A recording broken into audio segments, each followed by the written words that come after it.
নমস্কার বন্ধুরা, 2 শালিক ধারাবাহিকে আমরা দেখতে পাবো যে আঁখি আর ঝিলিক একে অপরের সাথে দেখা করার জন্য জুডো সেন্টারে চলে যায়। ওখানে আঁখিকে দেখে ঝিলিক বলে, কি রে, তোর চোখ মুখের অবস্থা এরকম করে রয়েছে কেন? তখন আঁখি ঝিলিককে বলে যে তুমি আগে বলো যে তুমি এখানে কেন ডেকেছো আমাকে। এরপর আঁখি দেবার কথাগুলো ঝিলিককে জানায়। এটা শুনে ঝিলিক বলে, ওই মাথা মোটাটা একদম আগের মতো মাথা মোটাই হয়ে রয়েছে।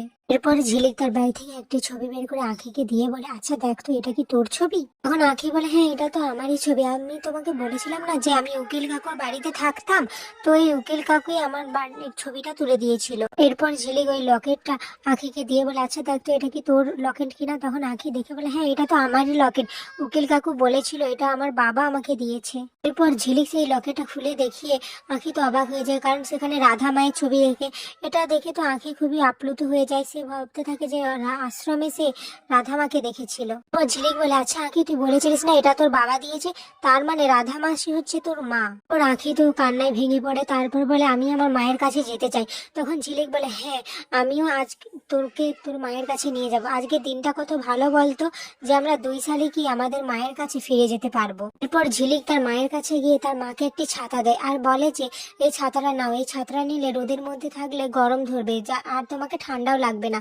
এটা দেখে তার মা তো খুব খুশি হয়ে যায়। ঝিলিক হাসতে হাসতে বলে, মা আমি তোমাকে এমনি বলছিলাম, ওটা এমনি সাধারণ ছাতা।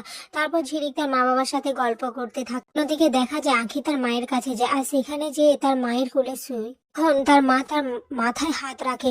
এটা থেকে আঁখি বলে, জানো তো মা, আমার অনেক দিনের স্বপ্ন ছিল যে আমি আমার মা বাবার সাথে থাকবো। জানো তো মা, ঠাম্মি আমাকে বলতো আমার চোখ দুটো সুন্দর বলে আমার নাম আঁখি, কিন্তু আমি বলতাম যে আমার নাম আঁখি হয়ে কি হবে, আমার চোখ দিয়ে তো আমি আমার নিজের মা বাবাকেই দেখতে পাইনি। দিকে দেখা যায় জেঠিমনিও অপারেশন সেরে ভালো হয়ে সুস্থ হয়ে বাড়িতে ফিরে আসে।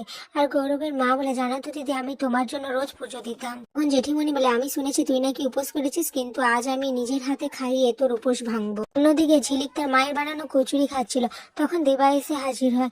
তাকে দেখে ঝিলিক বলে, কি রে, কি গো, হাওয়া লাগিয়ে চলে এলে? তখন দেবা বলে, হাওয়া লাগানো মানে? আমি কি হাওয়া লাগাতে গেছিলাম? আমি তো তোমাকে বলে গেছিলাম যে কাজে যাচ্ছি। তখন ঝিলিক বলে, হ্যাঁ তুমি কাজে যাচ্ছিলে, কিন্তু বাইকে করে তো গেছিলে, তার মানে তো হাওয়া লাগিয়ে এলে, তাই না? তো কোথায় গেছিলে? ঝিলিকের সাথে দেখা করতে গেছিলে? দেবা বলে, তুমি এরকম ভাবে কথা বলছো কেন?